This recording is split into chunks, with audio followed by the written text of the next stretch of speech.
I think probably the first thing to do would be to say that there will be opportunity, obviously, from last week to answer any questions. But because there's so many people, if you could pop your questions into the chat room, sooner rather than later, and then I can answer any questions that might arise from this couple of sessions subsequent to that. The other thing is I'm always accessible to people. My email is no great secret, and so you contact me via the museum with anything specific you may have, and I will reply directly back to you on that sense. So is everybody reasonably happy? You can smile or nod or whatever. Thumbs up, that's great, thank you, good. It was nice to have a happy bunch of people out there as well. Okay, this is the first Achilles heel in all of this, which is to try and do a screen share. Screen share, and oh, I can see it. Right, now can you all see that? Thumbs up if needs be. Thank you, good, you can see that. And yeah, oh, no, didn't mean to do that. There we are. So this is session one is going to be about the Mesolithic, that's the Middle Stone Age, in which there was hunter-gatherers societies in southern Britain. And the second session will be the basis of the Neolithic, that's the New Stone Age, which of course is to lay the ground for Bill Moffat, who will be teaching next week. Bill's particular specialism is burial customs and things like that at this time as well. So if I do the kind of grunt work of teaching you about the Neolithic, then of course Bill can take it further because he's a real specialist in this area. And it's always good in courses to sort of have people in who are different and from the regular tutor, but also have their own particular specialisms as well. Here's an artist's impression of what it may have been like in the Neolithic, the Mesolithic, the Middle Stone Age, although modern science is telling us that people didn't perhaps look quite like modern Europeans do. And we'll come to that interesting idea, a new idea, come from modern research and so on quite soon as well. But I want to deal with the sorts of things that float my boat, in a manner of speaking, which is wildwood and the associated vegetation. Vegetation change and their relationship with human activity, the emergence of hunter-gatherer societies, a little bit on sea level rise, because that's how Britain became an island, and then something equally fascinating is transition towards agriculture itself. So that artist's impression is one of people who are living possibly on a river estuary or something like that. They're gathering shellfish, they might be hunting for real fish, wildfowl, fowl and things like that. Inland, of course, the people would have hunted more in the wildwood, more in the forests and things like that. But the main thing is the technologies are limited and there is no agriculture as we know it. Now, in order to understand the Mesolithic, we've got to understand the period before, which is the Paleolithic. So you've got the Old Stone Age, the Paleolithic, the Mesolithic, the Middle Stone Age, and then the Neolithic. And the key difference really is that in the Paleolithic, we are looking at hunting in much more open landscapes, all right? The so-called Ice Age, and the periods in between the glacial advances, the so-called interglacials, when the climate could be as warm as it is today. But these people technologically are regarded as Paleolithic. Most of the time in our region, they were reckoned to be modern humans, although there is evidence for Neanderthals as well in Britain as well, Neanderthal humans as well. We talk about Acheulean tours. A lot of these phases or these cultures from prehistory, particularly from the Paleolithic, come from France, from the Dordogne region, where some fantastic work was done because it was such a hive of activity back then. And we can start to look, of course, at where the gaps in the evidence are. Of course, 47,000 years to about 8,000 years before the presence, for example, is because it's too cold. It's probably too cold for people as well. But at some point, from about 9,000 years before the present, we'll do a case study on Cheddar Gorge, and we'll have a look at some evidence from there as well. Flint implements locally, of course, being found at Harnham, because we've got an interesting array of river terrace gravels, they're known, at different heights on the chalk, where old land surfaces, typically involving running water or windblown deposits, were there. And of course, there were people there hunting, and they sometimes left their implements behind, perhaps if they had encampments or what have you. So there is, for those of you who are from this part of the world, there are, of course, evidence for people hunting in this Paleolithic period. Very important, because if you say when did the Paleolithic period started, it's always a bit difficult. We talk about 350, I'm getting it wrong, 350,000 or more years ago in Wessex. Okay, it's a long time ago, but if you really want to go back to the origins of the Paleolithic, it's the time when the first hominid picked up a tool and maybe tried to shape it, and so on. But when we started to talk about the Upper Paleolithic period, we are talking about a period where people lived obviously in colder environments than today, because it was more open, but they were in pretty well every respect modern humans, Homo sapiens sapiens, and that they had things like cave art and that sort of thing.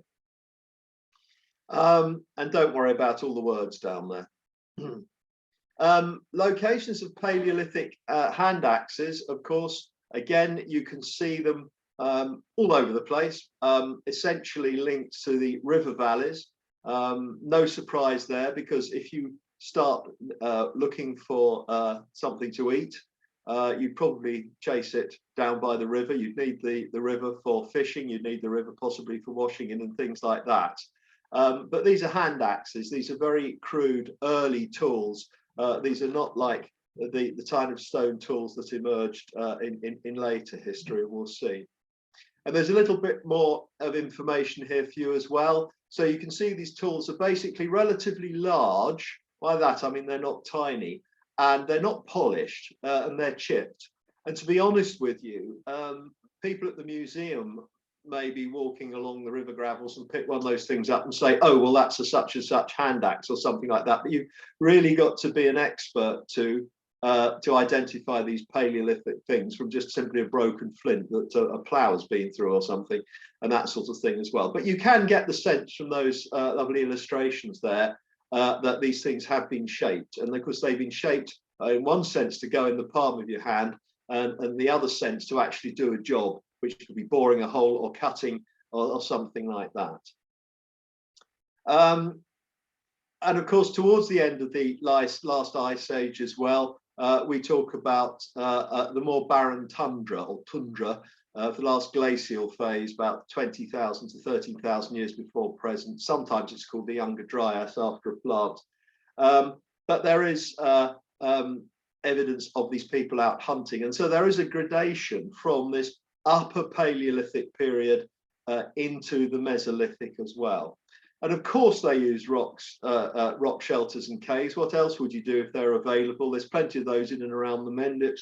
Evelyn's Hole is one very famous example. It's been poorly curated, but they've been doing some research on that quite recently, or at least on the human finds from there. And it was a site that was actually occupied for longer than they ever imagined, or at least the bodies in there were from a much longer period of time than was it hitherto imagined as well. So you can imagine these Upper Paleolithic people in southern England hunting in the tundra, hunting in like an open, cold heathland type of environment, not glaciated. There weren't any glaciers this far south in Britain ever. Okay, that's a mistake that's made. Any valleys you see in the Wessex region have another source. Things like the dry valleys on the chalk, they have another source. They're not glaciated valleys at all. During the greatest advance of the glaciation, as we've seen, the ice sheet stopped roughly around the Thames lower Severn area as well. North of there, you find the deposits that tell us the ice sheet was there as well. And they could also gather as well. This little note here says hunted animals and tundra vegetation, bilberries and crowberries. Well, I've met people gathering bilberries and crowberries and things like that to make jams and preserves today. So there's a good precedent for this anyway. But in those cold environments, those sorts of very short shrubs could survive and produce it as well. And what about the people? Well, here are two examples, Neanderthal humans on the left and a modern human on the right. It's quite an interesting one, that, because originally Neanderthal people were described or considered in the 19th century as very primitive ape men, and the people who tried to do reconstructions of them made them look more like apes. Just think Planet of the Apes, no more. Since that time, oh no, I didn't do that. Since that time, a lot more research has been done, and first and foremost, they've been able to, in more recent times, look at their genetics and realise that Neanderthal humans were a different sort of shape to us, but not that radically different, probably because they were humans who adapted to colder environments, so they were sort of quite stocky and strong, whereas modern humans can be taller and leaner because they're adapted to more warmer environments, really, and things like that. They were probably very much more on the side of eating meat, birds and things like that than modern humans are as well. But you know, they weren't entirely primitive. They from the finds we have, it seems to suggest that they had some sort of burial custom. So they were thinking in an abstract way, thinking, well, what happens to us when I'm no longer a Neanderthal man or woman? So they had burial customs and that sort of thing. And of course, they made hand tools. There are cultures, including some hand tools, have been found around here, which have been ascribed to being possibly Neanderthal as well. And then, of course, the ultimate thing, rather than looking like ape men and women, was, of course, when they discovered some work done on the DNA of modern humans, or modern Europeans to be more accurate, or Eurasians anyway, they found that us, I think most people here are probably of Eurasian origin, we are 1 to 4% Neanderthal, okay? So there was, however it occurred, which is an interesting one to speculate, but there was some sort of interbreeding going on between what we regard as modern humans and Neanderthals. And if that's the case, they're producing fertile offspring, then the question is, are they really a different species of human altogether, or just a subspecies? But there you are. We're all sitting here, and it's interesting to think that we're 1 to 4% descended from this slightly different, cold adapted, largely meat-eating form of human beings as well. And it's probable, of course, however, that they died out largely because modern humans had better technologies, and there's no signs of any massacres or anything dramatic than that. Their last foothold in Europe was in Iberia. Well, Portugal has got quite a few Neanderthal remains in it as well. The other thing is I want to introduce you to, or reiterate, is the idea of the wildwood itself. Now, it's a lovely expression. It comes from Sir Arthur Tansley, a distinguished botanist of the early part of the 20th century, and picked up by, of course, Oliver Rackham, who sadly died a few years ago, but I saw Rackham lecture on a couple of occasions, once somewhere in Essex and once in University of Kent at Canterbury. And they had this idea the wildwood was quite a thick cover. And Rackham, quoting Tansley, would say, although he did change his views, and I'll explain that in a minute, that the wildwood itself, which came in after the Ice Age, was so dense that a squirrel that sort of somehow found itself climbing a tree in Land's End could run all the way through the canopy without putting a paw on the ground to somewhere up here, the Ullapool area, as it shows Ullapool, a town in northwest Scotland, without actually touching the ground itself.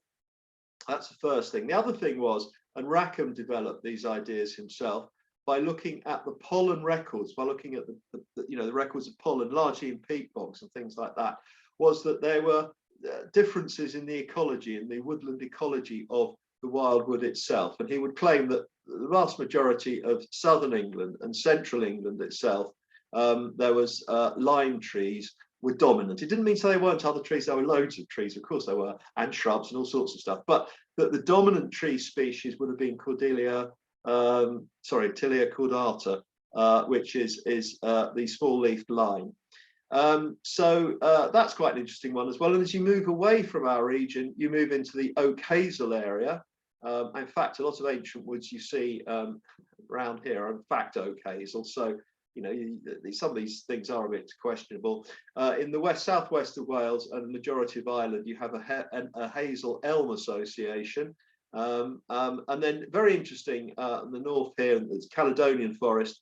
You've got the Caledonian pine trees, the Scots fir or Scots pine, being the dominant species. It's the only part of Britain, they think, after the Ice Age, when it's warmer, that we actually had dominant conifers. North of there is birch.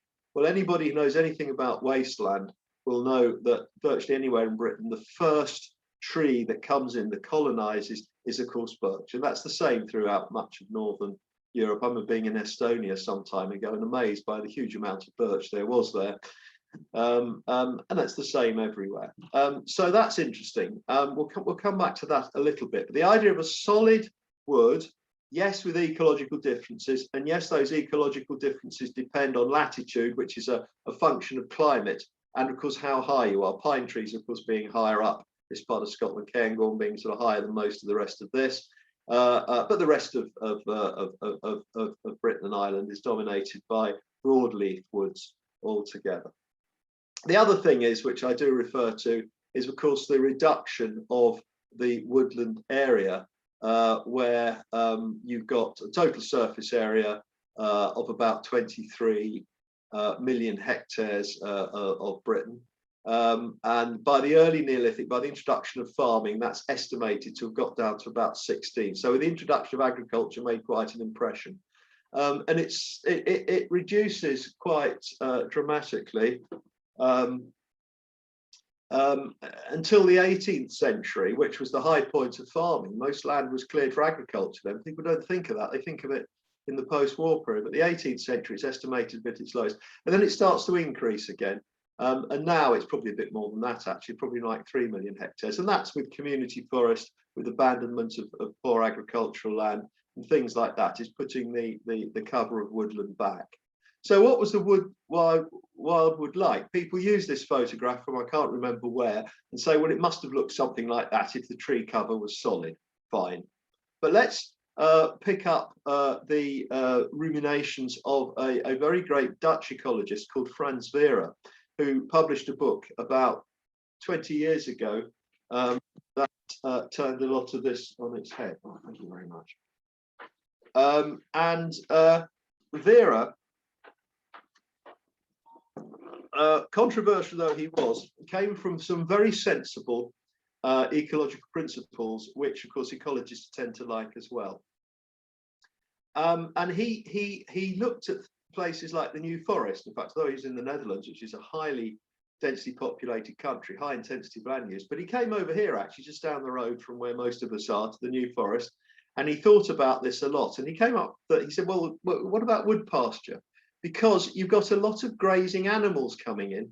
I'll give you an illustration in a little while. A lot of grazing animals in Ice Age, in the Ice Age, or after the Ice Age, sorry, you've got deer particularly, you've got auroch, early form of cattle, ox, and wild boar, and so on. So surely they came into the wood and started nibbling. And when animals start nibbling, they have an impact on the vegetation, one, and two, they prevent regeneration of it as well. So he said, well, it must have been more open. So we got a more wood pasture. That's a mixture of a woodland cover and then pasture or grass or something underneath, a short herb cover that would, or short shrub cover that would, of course,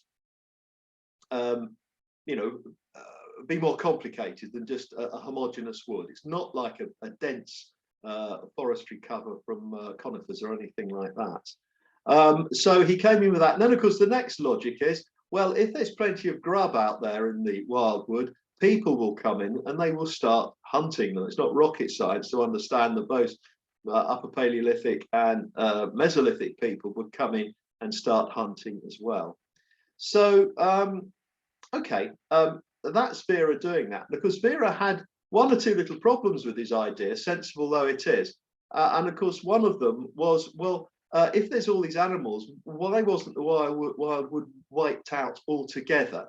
Now, that's a very interesting research question, but he does produce a cycle here, or what he calls his cycles of vegetation. And there's two examples here. Here's a sort of senescent phase when there's a few large trees. Most of the other trees have died or been struck by lightning or become senescent. But there are saplings. And what happens in the early phase? Well, the saplings are actually protected by the scrub layer of vegetation. Things like brambles would enable oak seedlings or any other seedlings that you can think of to re-emerge through it. So, and the brambles themselves are a deterrent for grazing animals, aren't they? So you've got this whole cycle of behavior of a much more open, almost savanna-like, if you know about global vegetation, the sort of parkland of Africa type of thing. And you've got all that going on as well.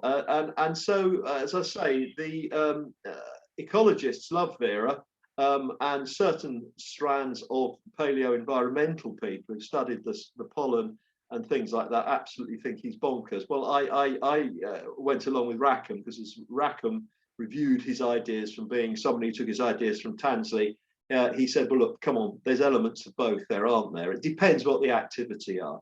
And you cannot deny, for example, that lightning strikes, disease and other things affect trees. We all know about that. So the idea of opening up the canopy by all sorts of mechanisms is there. So there's one of the sorts of sites that Franz Vera must have looked at when he was studying the wood pasture in the New Forest. And the reason he would have come here, it's the largest area of wood pasture in Europe and was very widely spread in, say, medieval England on common lands and things like that. And of course, along come the whatever they are. It could have been deer in this case. It's probably largely ponies. And you have a grazing line underneath. You took one look at that, like you said, it was a straight line. You almost put a ruler through there, and that's because, of course, it's the maximum height that you're grazing animals to get at. But when they're not grazing the twigs off the trees or the leaves off the trees, they're looking downwards and they're grazing the grass or the heather or whatever the vegetation is that floats their boat underneath. So that's the wood pasture, and that's more like Vera's hypothesis for what people were living in, what Mesolithic people were living in before the advent of agriculture as well. Now, you all have access to this, so I've covered most of these points. But Rackham does make the point that, of course, large grazing mammals and later humans had to influence the woodland. But the actual direct influence, of course, for humans affecting the British wildwood is slim, to say the least. But I'm always reminded, when I worked at Rye College and the University of London many years ago, I had a Canadian colleague, Remy Gauthier. And Remy had actually done his PhD work in, I think it was Indonesia, it was in Southeast Asia. And then he'd taken the ideas back to what modern ecologists have thought about the native woods in North America and so on. And of course, it was absolutely blindingly clear that human beings have always been in there doing something.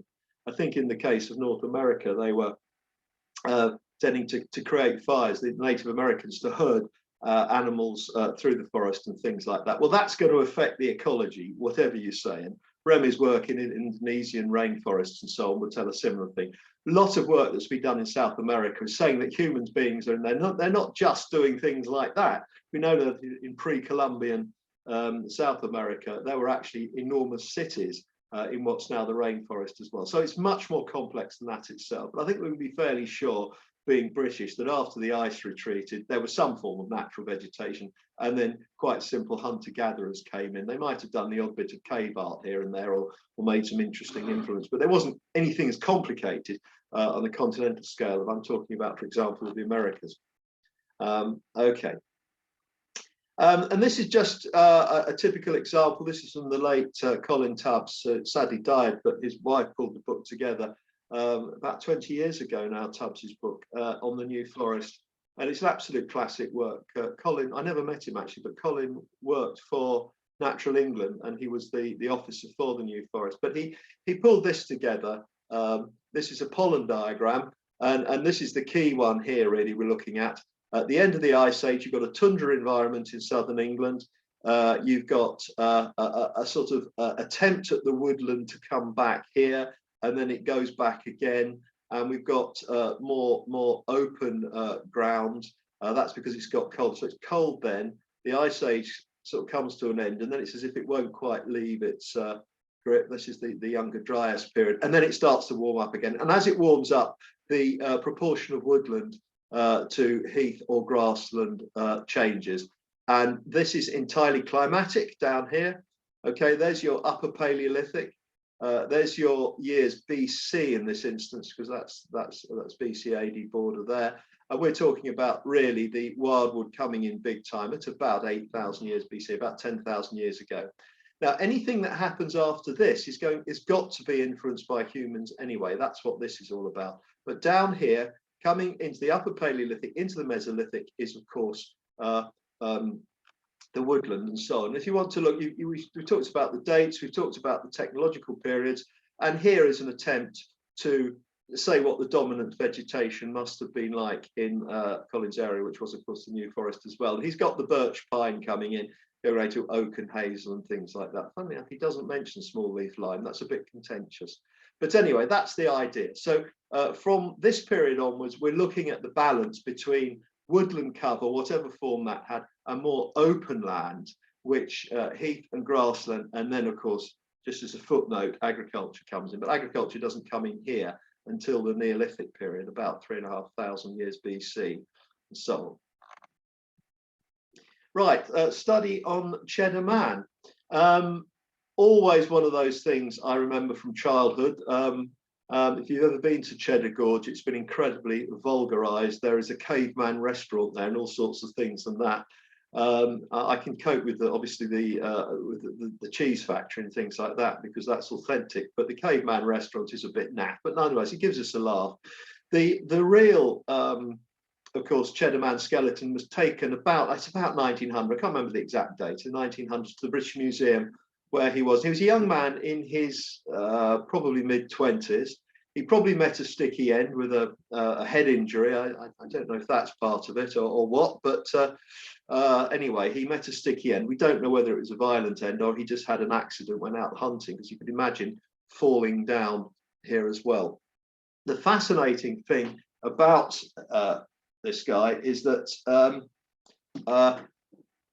they were able to get some DNA from the pulp or dentine, whatever you call it, right inside the teeth. There was enough DNA there. We've learnt about DNA from the Max Planck Institute when they found that many of us have some Neanderthal in us. Well, this guy got hold of, it's called the mitochondrial DNA. It's part of the energy budget of the cell, and it's handed down from a woman to her children, but it's never handed down from a man to his children. So I will have my mother's DNA, but my children will have my wife's DNA, that mitochondrial DNA. That's how it works. So what you've got, if you can identify this particular gene, then you've got the matriarchal line all the way down. So they identified this line. And this guy's living about 9,000 years ago in Cheddar Gorge. An interesting story about Cheddar Gorge itself in the Mendips.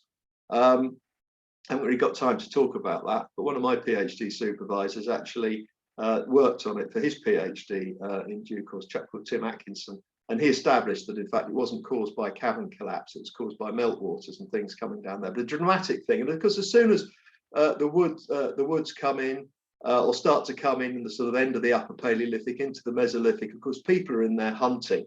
Now, when they were able to identify this mitochondrial DNA, it was Professor Sykes from Oxford had this bright idea. He said, well, if we know about this, can we go to Cheddar and see if there's anybody around who is directly or indirectly descended from this man? You know, he's from the same clan as this person.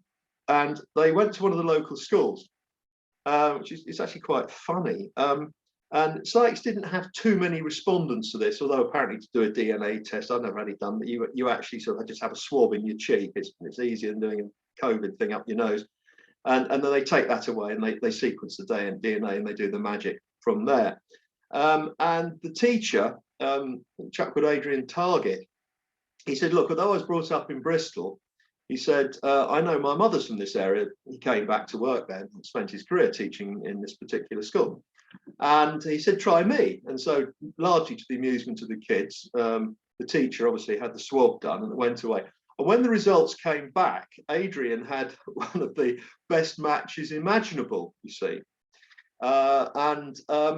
Here he is with me, okay, on the left. And ironically enough, he's a history teacher, but he said, I know nearly nothing about prehistory, but he knows an awful lot about Gladstone and Disraeli and things like that.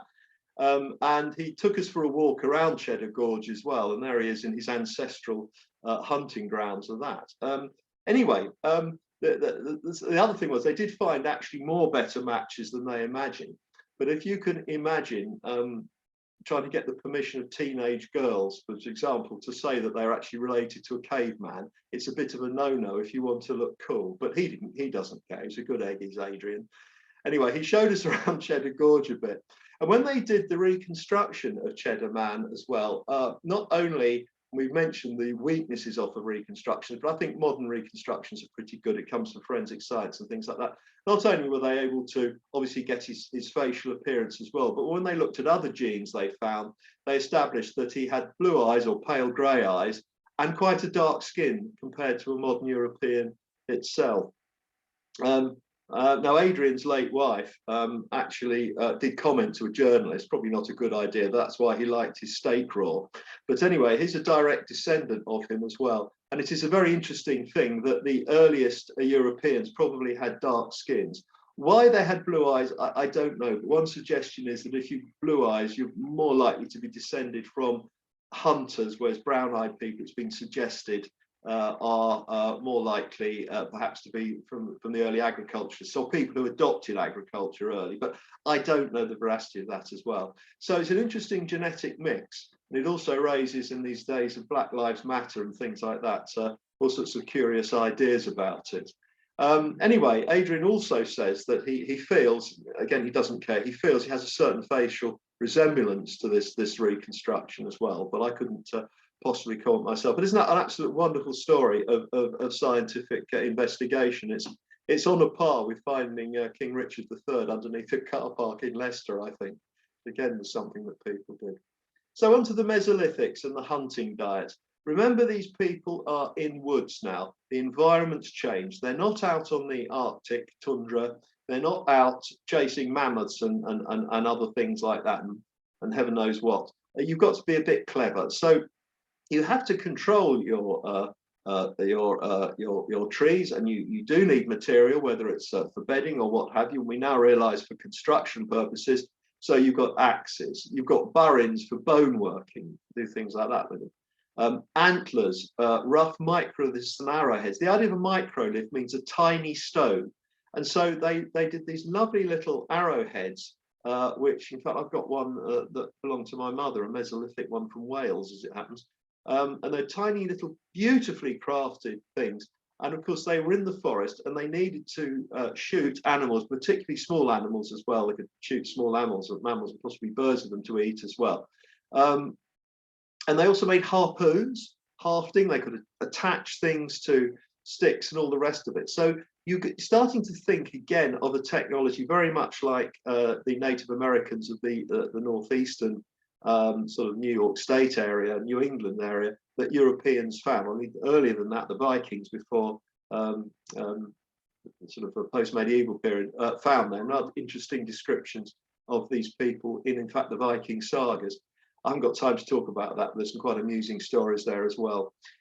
You've also got things like this. Basketry dates from the Mesolithic. We think that basketry probably must have to do with agriculture, but it's not. It's before that, because you can capture fish in baskets. Water can flow through them. A fish can't if the holes aren't big enough.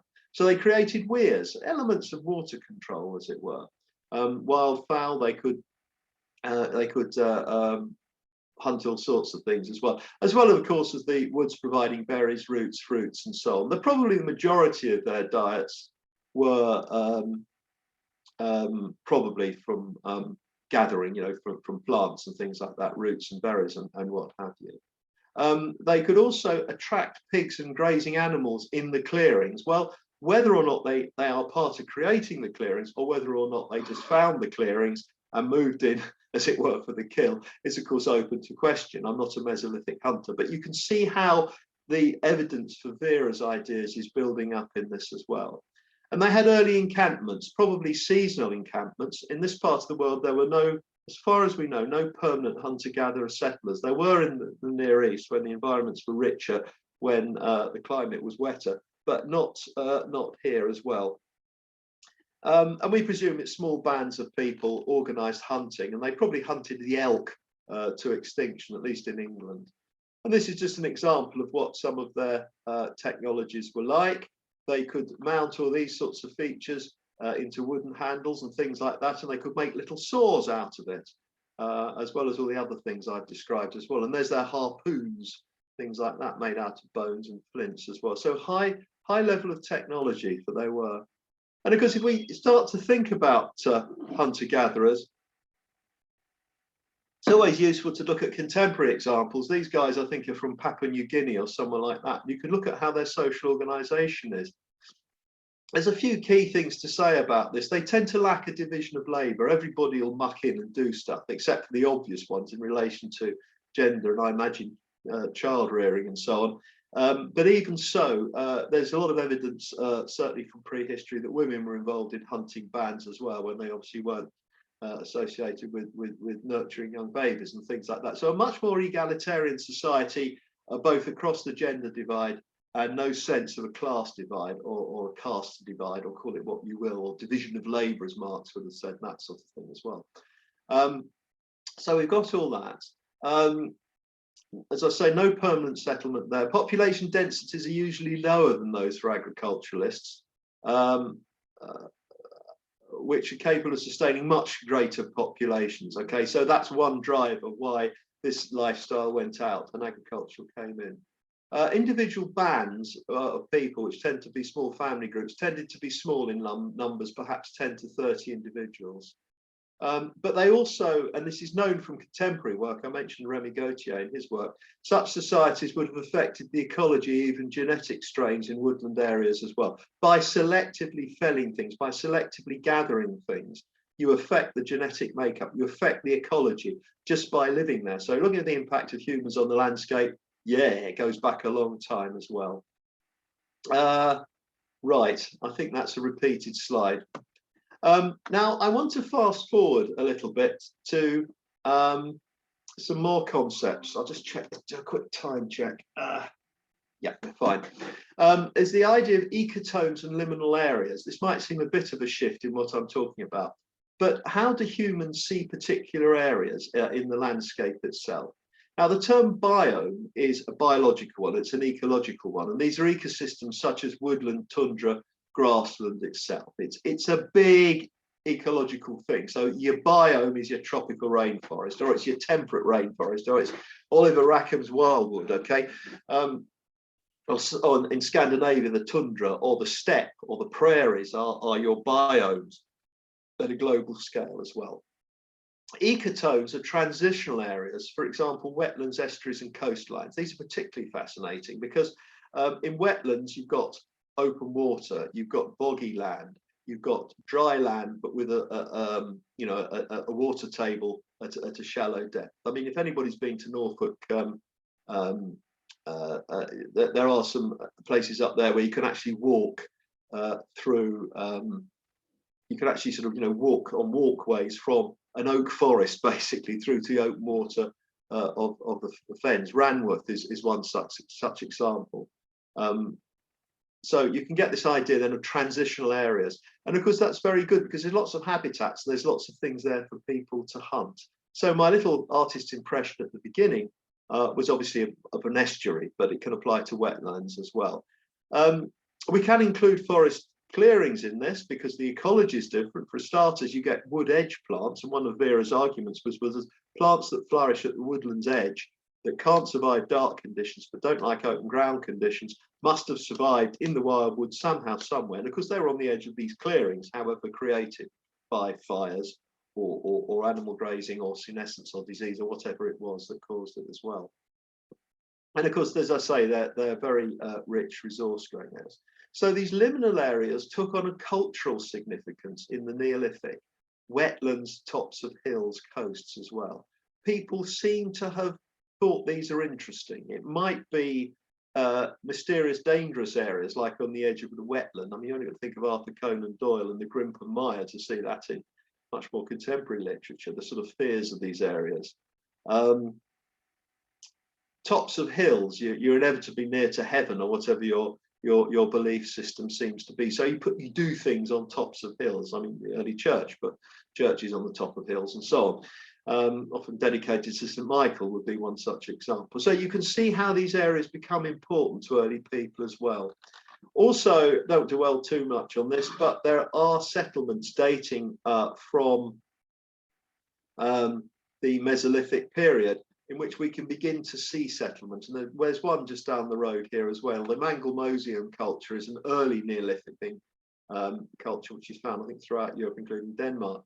But these people seem to be associated with irregular hollows in the gravel, probably to collect flint, lots of flint stones, not very good for tool making, but there's the flint stones was in it as well.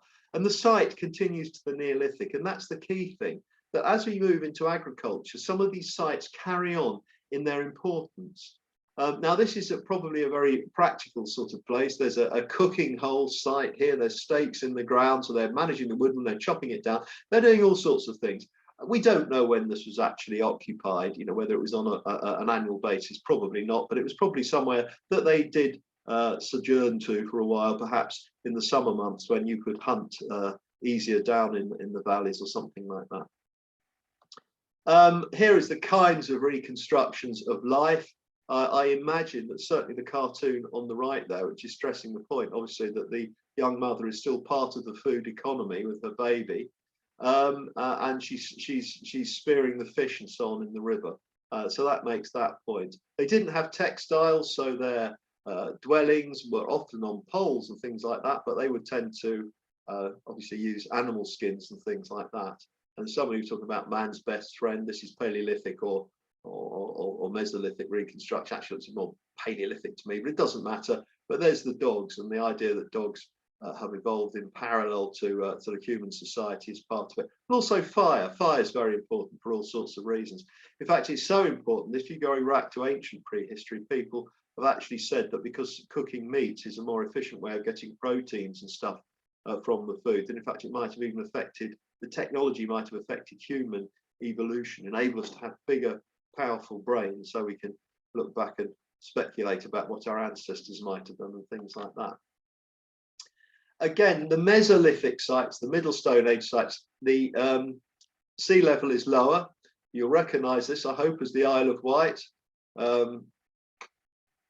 And you'll see that although we've lost a lot of these sites because of sea level rise, but you'll see that they're pretty widely spread. Like the Paleolithic people, they are both up on the interfluves, up on the ridges between the rivers, but also down in the valleys as well. So society was very mobile, and there would have been, I think, probably, you know, obviously they couldn't hunt so easily in the river valleys if they were wet, and it wouldn't have been so clement on the top. So maybe that's an explanation as to why those river terrace gravels as a sort of intermediate place was a hunting ground at Downton, just down the road from me here. But anyway, you've got that going on. You've also got a very interesting site which is no longer there. I've cycled past it twice and there's nothing there. It's Howick in Northumberland. And I've cycled between Newcastle upon Tyne and Berwick on Tweed. Well, in fact, last time we got all the way to Edinburgh. But you go past that, the site, the cliffs at the bottom, and above it was a very early Mesolithic site from about 10,000 years ago, probably Mangel-Mosian culture that we're talking about, and a later Bronze Age kist cemetery there as well. But let's worry about the Mesolithics. And the thing is about it is that they may well have been quite an early example of the Mesolithic culture, but they built something. That's the first thing they did. They built it, but also they're right on the edge of the North Sea. What's going on here? Well, I'll fast forward a little bit to that. Oh no, maybe not.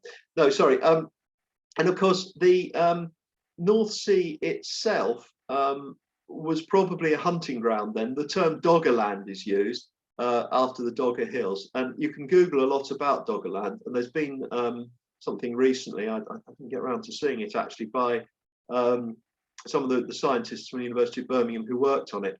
But one idea is that this Mesolithic site may have been even refugees from Doggerland. Now, although the sea level rise would have been gradual and human societies would have possibly even imperceptibly responded to that, they now think there was a tsunami, a tidal wave that resulted from the slumping of sediment off the continental shelf, sort of Norwegian area.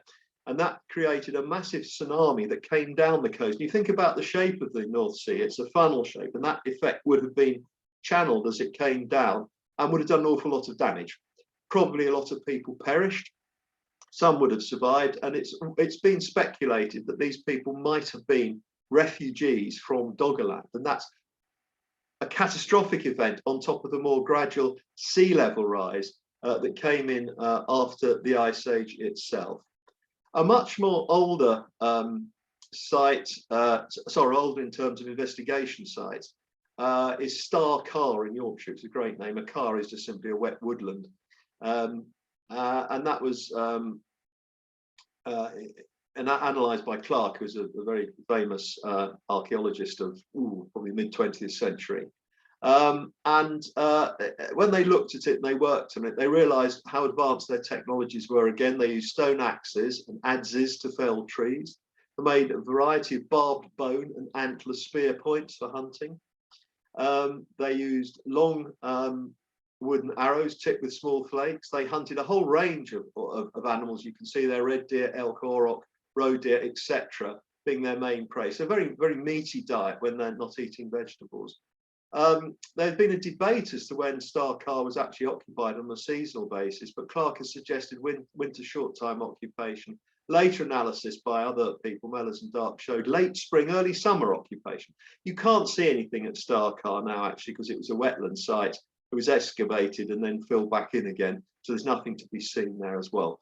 But it tells us a lot. It also tells us that they were possibly clearing the land, burning grasses and reeds, obviously during drier times of the year, maybe to help herd animals or something like that. So human intervention before the Neolithic is very strong as well. So we're going to look at continuity and change a bit now. Here we've got the same landscape, already peopled, cut off from the continent. We've got the stability of the trend with warming the climate, improved resources, better technology. Presumed winter-based camps, but were semi-permanent. Clearance of forest, pre-Stonehenge. This is an interesting one. 9th to 8th century, millennium BC, and that is what, 6,000–7,000 years before Stonehenge that we know and love came to be. And there was something like 4 pine posts in the ground. The ground site is marked there today. So there was something important about it, something about their culture there. And we dealt with the Downton one. Human genetics that we can see of the Mesolithic period does show limited in-migration at that time. People are moving in, and until the sea level rise cuts Britain off, they're walking across Doggerland, or they're coming from Doggerland, or whatever. Now, this is an absolutely fascinating one, because in order to produce agriculture, you've got to start to clear the land itself.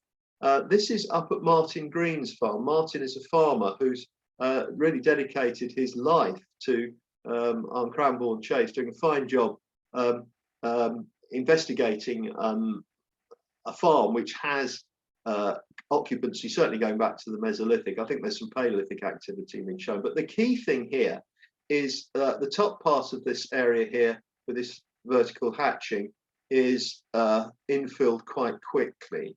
And you can find in these pots, ceramic pots, which are to do with the first farmers coming in, beakers or beaker period, things like that would be at the top there as well.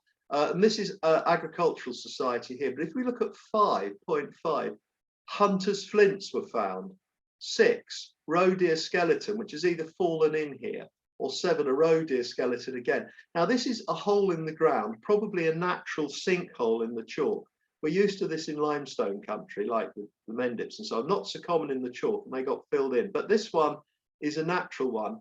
And there's evidence that there was hunting going on underneath the infill, but with the advanced sedimentation occurring there, you've got these pots and things which are suggesting to us that this is now an agricultural society. So you've actually got, just up the road from us in Salisbury here, one of the most important transitions of humankind, that between Mesolithic and of course, Neolithic agriculture going on. So that's totally fascinating.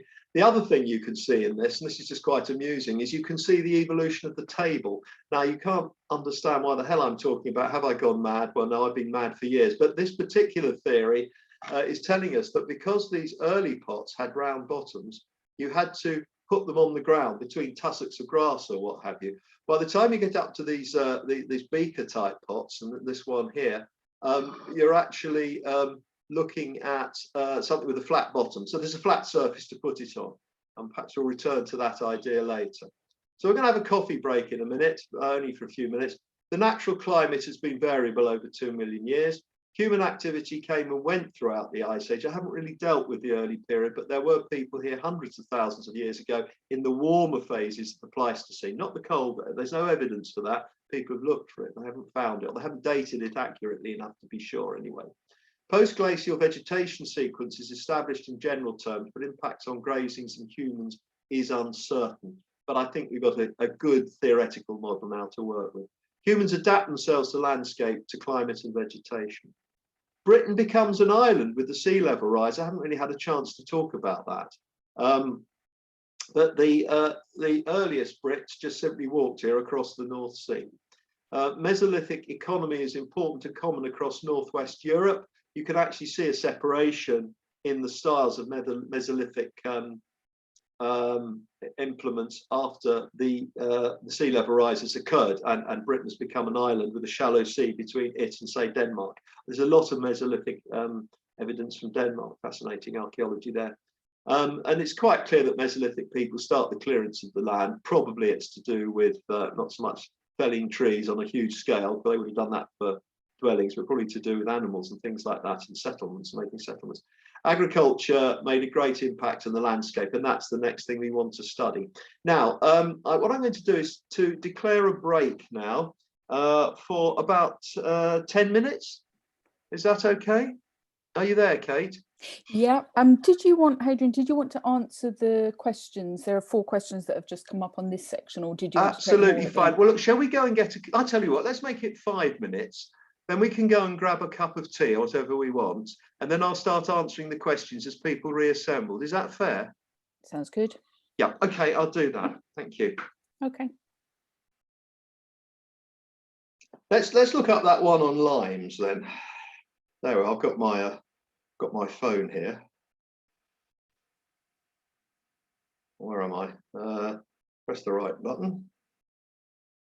Lime fruit.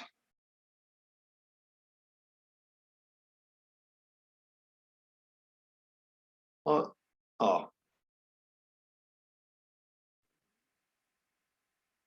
Yeah,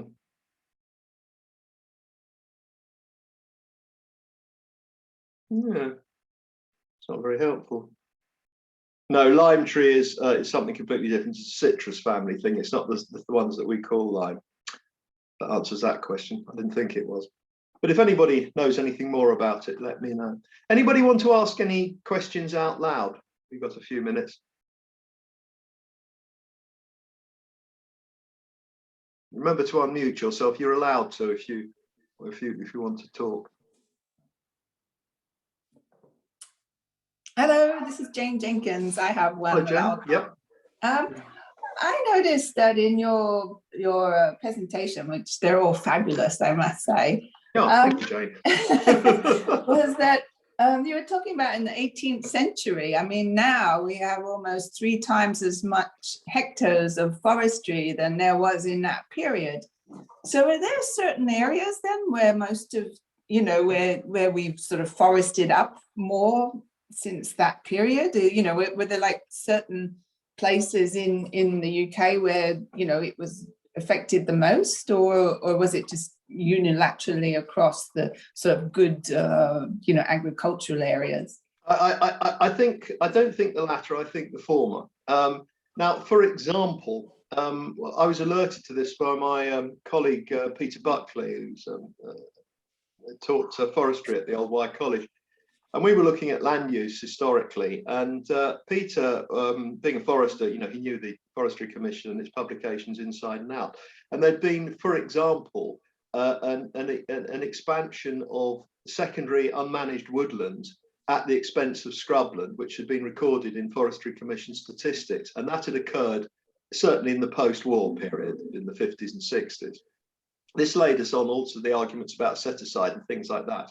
But basically, when there is pressure on land, whether that's high population or high market prices or what have you, farmers will do whatever they can to produce more food for obvious reasons. They're in business and things like that. And so that will involve going into marginal land. Now, because marginal land, you know, might require more fertilizer, for example, or more energy to plough it if it's heavy land or something like that, it's more expensive. So they will tend to come out quicker than that. So it to some extent, economics plays a role in it as well. The 18th century was the time of maximum expansion of English agriculture, and there were economic, political, social reasons for that. It was a kind of mania which had happened to produce as much food as they possibly could then, and there were good reasons for it. Also, a high level, of course, of exploitation as well was going on. But what has happened since then is with the exception of that period from about 1940 to perhaps about 1970, when there were massive subsidies coming in from central government to agriculture, well, subsidies carried on after that. Apart from that, has been a somewhat, as it were, sort of remodulation, if that's the word, of better land, because it requires less inputs, carrying on producing, whereas farmers tending to abandon other areas as well. I mean, some current work I'm doing on Britford, just down the road from here.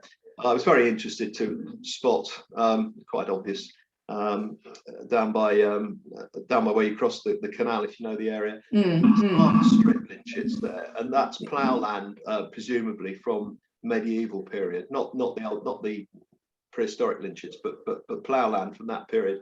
And then after the population decline of the 14th century, which is largely attributable to the Black Death, but there are other factors in it as well, then of course those hillsides weren't, for example, so viable to plant crops on. So that goes, first of all, it goes to grassland and grazing land and things like that. The next step is total abandonment, and sometimes you're walking through a wood on a hillside and you think, what's going on here? They didn't grow olives here in Dorset or something, and you suddenly realize that you're walking across an ancient field system, okay, which has been abandoned again or encouraged to grow something else like trees or what have you.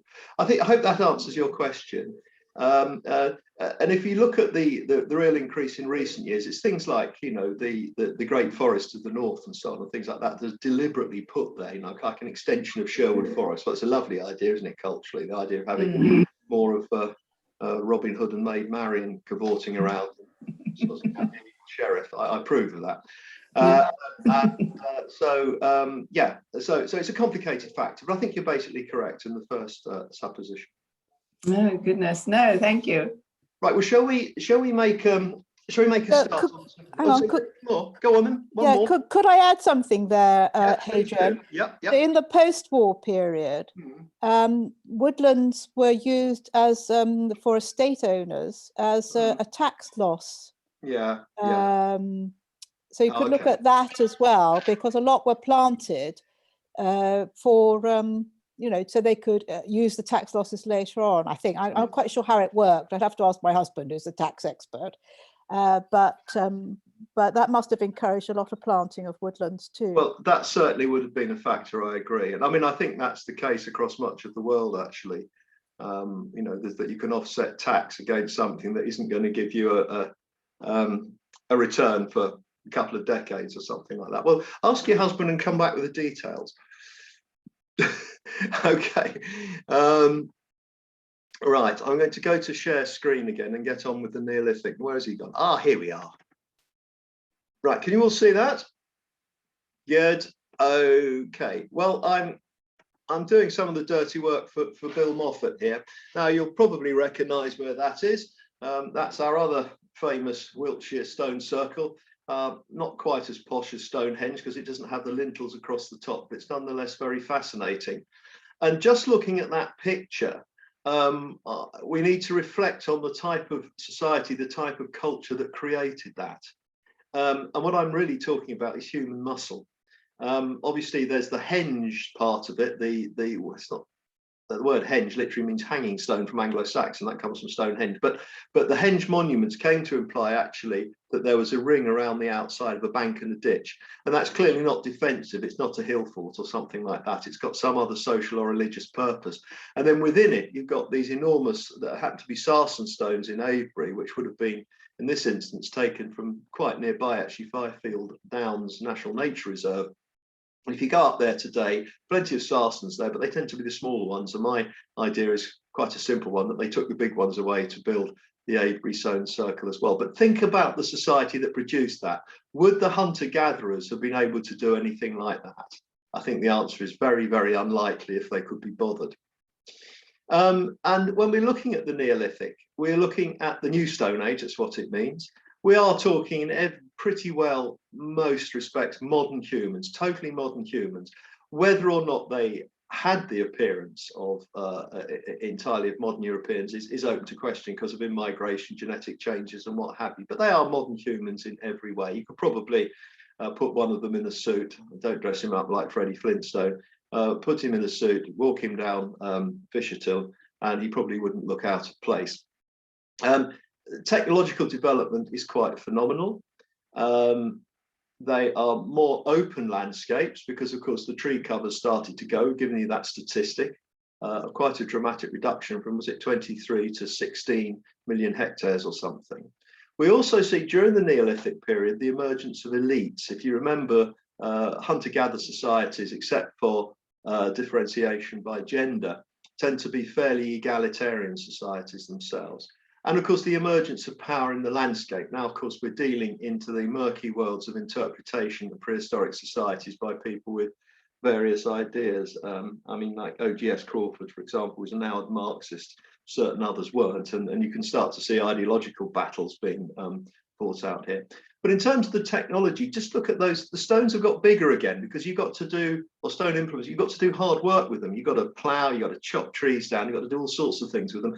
But they're very finely produced. That's not polished, but it's been nicely chiseled, hasn't it? And those have actually been polished. And actually were Adrian Green here, the museum director, he does a very good line on these sorts of things. And he starts to talk about the more ritual aspects of the tools and how the tools became buried and made sort of votive offerings on. So they're high status objects as well. They don't just do a job. People are valuing them for other purposes as well.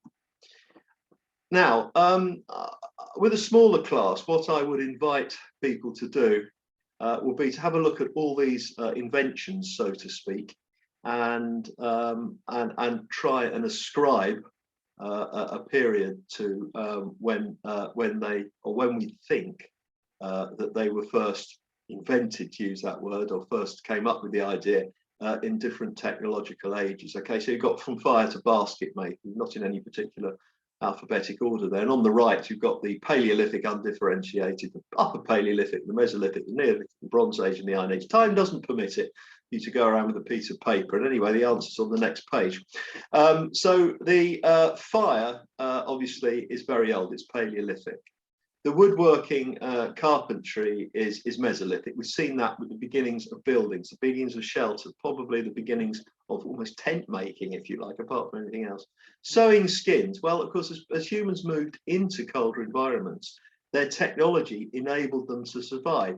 Yes, the Neanderthals may have been physically adapted to colder environments, but in actual fact, certainly in the English winter, even in this post-climate crisis world, it still gets pretty cold. I wouldn't want to go out in most Decembers wearing absolutely no clothes whatsoever, whatever the neighbours thought about it, because I wouldn't feel very good about it and probably would die if I was out there for any length of time at all. Bows and arrows are very ancient Paleolithic. Again, a fundamental thing which is to do with hunting.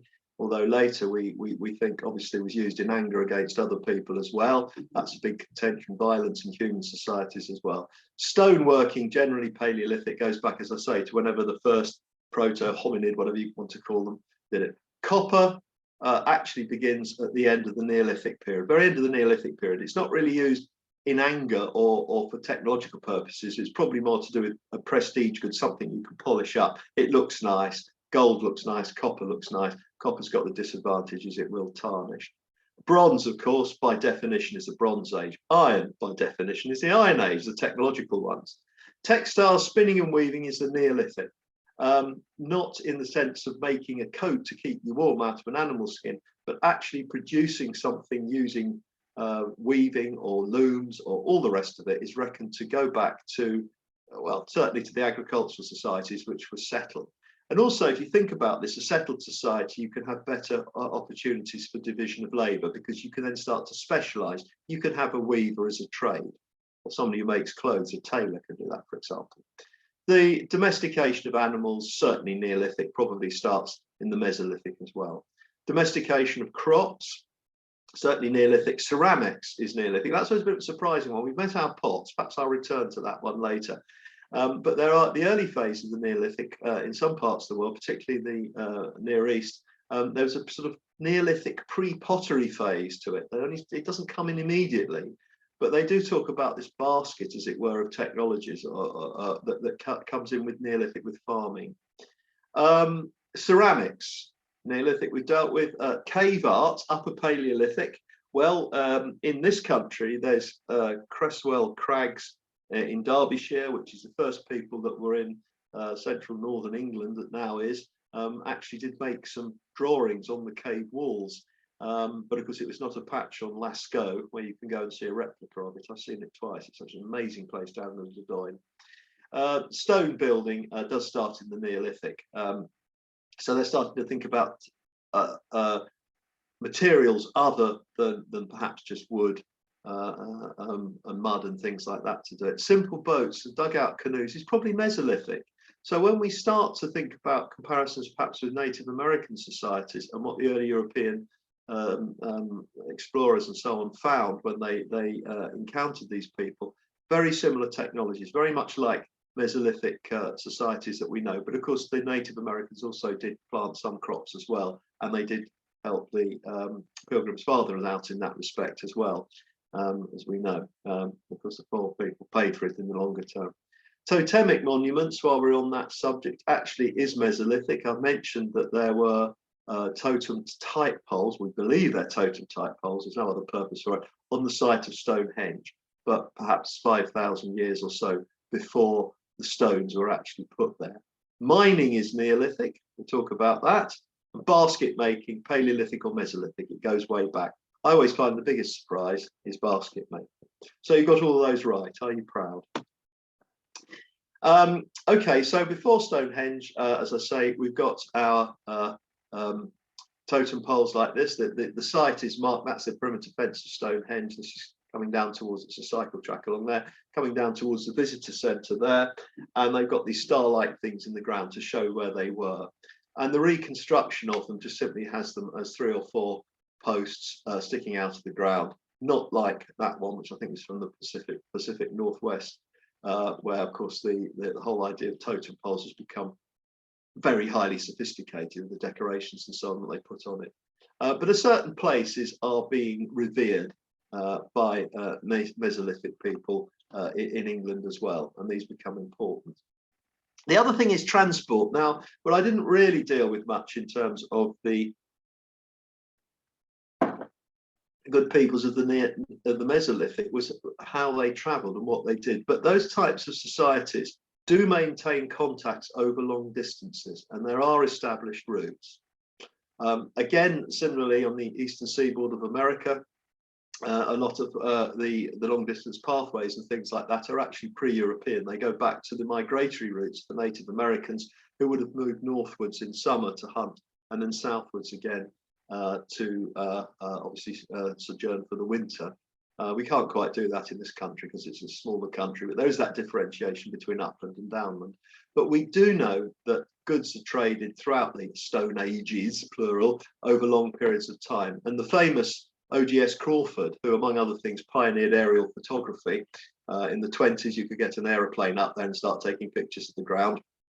But he also started to think about the transport here. And there's Stonehenge and there's Salisbury. These are the ridges of the South Downs Chalk, North Downs Chalk, Icknield Way coming down from East Anglia via Thetford, which of course was a very important place there for mining flint. South Downs, you've got flint mines down here. You've also got the Jurassic rocks, the limestones of the Jurassics going up through that way and up through what's now Lincolnshire, because it wasn't called that then, and further north as well. So there's a northerly route that goes that way. But as far as the south and east of the country is concerned, the chalk has served us quite well for these sorts of ideas about how people travelled. And we now know with archaeology looking at Stonehenge and so on, and the genetics of animals particularly, that they brought there to slaughter and eat, that people are coming from a long, long way away down here to Stonehenge. It's like a pilgrimage site, really. And that has been verified by archaeology, earlier speculation on it. Again, we've talked about this, the rapid reduction from open land, from the woodland, rapid reduction of woodland to heath and grassland species as well. You see that change in the balance of pollen, you know something's going on, and that's clearance of the wildwood. And if you just read across to Neolithic, Bronze Age, Iron Age, you can see this sort of dramatic reduction is occurring. That's for the New Forest, so it does funny things because of the let's admit that person, right. Okay, so we've got that there as well. And again, we can look at our pollen diagrams over time. We can look back, going back years before the present now, so 2000, that's 0 AD, about there. And you can see again the sequence that we've talked about, the birch coming in, the hazel coming in, the pine coming in, and then the warmer tree species, the elm coming in. But also, as you can see, although the hazel maintains itself, it's a kind of understory shrub and it's always ubiquitous in it, that actually the grasses start to take over, and the plantains, the hemicryptophytes, little things that kids, want to wrap the stalk round and go pop and pretend to shoot each other with. Those things there increase as well, which is a sure sign of open ground as well in the what's now semi-natural vegetation. We've talked about this, so I won't carry on about it. But the thing is about the elm, of course, is Dutch elm disease, which we knew about from, well, within my lifetime, and it's decimated. It's a lovely tree from the countryside. But the elm decline, which is happening here, is now reckoned to be Dutch elm disease itself, from a fungus that I can't pronounce it, but it gummed up its nutrient transmission systems, at least within the tree itself. So it's not due to agriculture, that one, but the general tree clearing, this one would be at least in part due to clearance of the woods themselves. The spread of agriculture, again, okay, we do tend to be a bit Britocentric, or even more Wiltshire-centric when we're talking about where we are down here. But just to put that in context, going back years ago, more than 10,000 years ago, the Fertile Crescent down here, southeastern Anatolia, going through into Syria and so on, is one of the cradles of agriculture in the world. The other ones being, of course, in South America and, of course, the Far East, East Asia and so on. Probably there were others, but this is the one that seems to have affected us. And very important archaeologically is the diffusion of agriculture from this part of the world, and also people to some extent, into Southeast Europe. There's been a lot of work done on the Neolithic of Southeast Europe, and eventually, of course, it finally reaches Britain when we're running around with those little little microliths shooting at birds and spearing fish, and somebody says, oh, this is too much like hard work, I'm going to take up farming. What's very interesting is these sort of areas here where apparently agriculture isn't recorded. Well, it's partly probably because it's not been investigated in any great way, but certainly Northern Europe's quite interesting. There's a lot of the peoples up here probably found hunter-gathering quite advantageous quite late on, and in fact, for example, around the Baltic in Estonia, sort of in this region here, actually real agriculture as we know it was largely brought in by Germans who settled there to grow potatoes and things to make vodka out of. I thought something probably on a line to the Opium Wars, but we won't go there. But the people that live in sort of northern and eastern or far eastern Europe as well seem to be outside this discourse to some extent. They took up agriculture much later. And again, if you start to look at this, a hunter-gatherer can support about 1 person per 10 square kilometres, a dry farmer about 20 times that number of people, and a wet farmer, I'm talking about rice farmers now in Asia, where you are sustaining a very high population density. You know, the factor is much greater again. It's about 100 difference there. So that's interesting as well. And then, of course, looking at dramatic social reorganization, maybe, you know, you are looking at a change in the early to middle Neolithic, and you're looking at possibility of hill wash and erosion occurring as well. And we find artifacts in there, stone tools from the Neolithic in that as well. So we're beginning to look at agriculture itself is producing soil erosion. It's producing a crisis, actually, which will be realized in the Bronze Age, which I don't know if Phil will talk about this aspect of it, but the modern countryside, in my view, actually arises very much from the Bronze Age, or a bit later than this. And the other thing is that we will start to talk about is the end of long barrow construction in the lower and to the middle Neolithic, where there were much more communal burials of people. Maybe they were people who were revered, but groups of people were revered. I mean, 20, 30, 40 individuals in there. Whereas, of course, by the later Neolithic period, you've got those little round barrows, which are typically individual burials and often quite rich. And so we're looking at social differentiation occurring on the back of agriculture as well. Okay, so it's a product of this period, the class system, if you like, and you can see that going way back to the Neolithic period itself. I don't want to dwell too much on this. This is actually one of Bill's slides that I borrowed from him. But you can see the numbers of people up here increasing from here to here in groups, and you can see that I can't really see very much at all actually with this one because I've lost the top of it. But anyway, if you start to look as the groups of people increase, if you look, for example, at the subsistence strategy, food collecting, the beginnings of some growing, also pastoralism, grazing animals, non-mechanized agriculture in the modern world, of course, intensive industrialized agriculture, economy is generalized reciprocity, sort of a much more perhaps collaborative working amongst individuals of the group. And those groups are possibly related anyway, although they would have traveled to prosecute marriage agreements and things like that. Otherwise, the gene pools would have just gone bonkers and we wouldn't be here. And there's some reciprocity and some redistribution as the groups get bigger. And then eventually you have to have mechanisms of redistribution and finally a market for very large populations as well. And we dealt really with egalitarian through to clearly defined classes and stratification. I don't think we need to worry too much about the rest of it, but I'll just let Sally in. There we are. The political system is the political system again is one that leads us from really kind of local, sort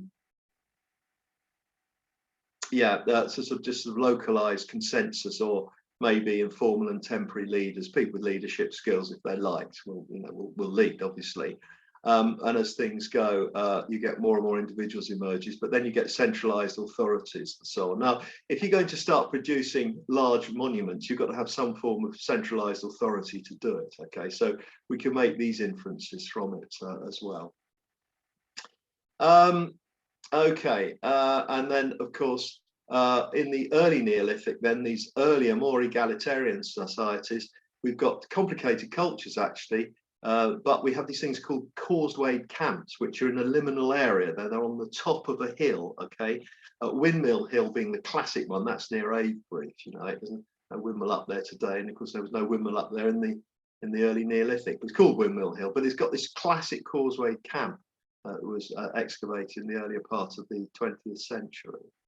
And there's speculation that there was still social territory, and that's shown by the clustering of barrows, often on ridges. So think about the West Kennet Long Barrow or Adam's Grave in the Vale of Pewsey. These tend to be places that can be seen, not so much West Kennet Long Barrow, but some of them really on the tops of the hills. And Cunliffe has made quite a lot out of this, and he says, well, maybe we're starting, if we plot the distribution, we're starting to look at tribal territories, and they're saying, we bury our ancestors up there, this is our patch, you know, we are here and we do it, and so on. And there's also various ideas about how burial practices were conditioned, some of it practicing excarnation, which puts bodies out on platforms, perhaps a bit like the Parsis do in India.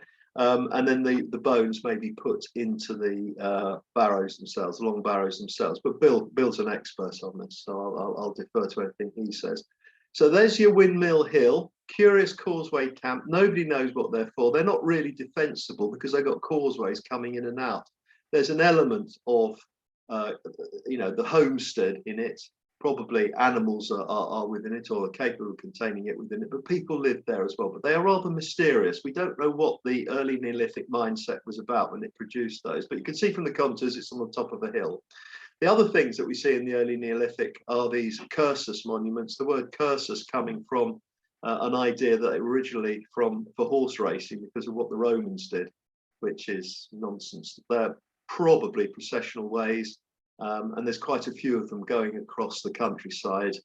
There is one near Stonehenge, just to the north of it, but the Dorsets absolutely repeat with them as well. The Pentries cursus and the Gusses cursus and so on, going right the way across it. Martin Down. Now I mentioned Martin Green, the farmer on near Martin Down, on Down Farm, and of course this is the area then where he's done all that wonderful archaeological work and published it as well. There's just a view of the West Kennet Long Barrow. Again, a lot of effort's gone into burial. The cult of the death cult here, or whatever it is quite strong. But lots of people would have been in here in West Kennet, and they extended it at some point just to make it bigger. Look, our Long Barrow is bigger than yours. You only need that much to put that many stones in, but no, they've extended it further. And so that's the lower Neolithic for you. The technologies and domestic and so on is interesting.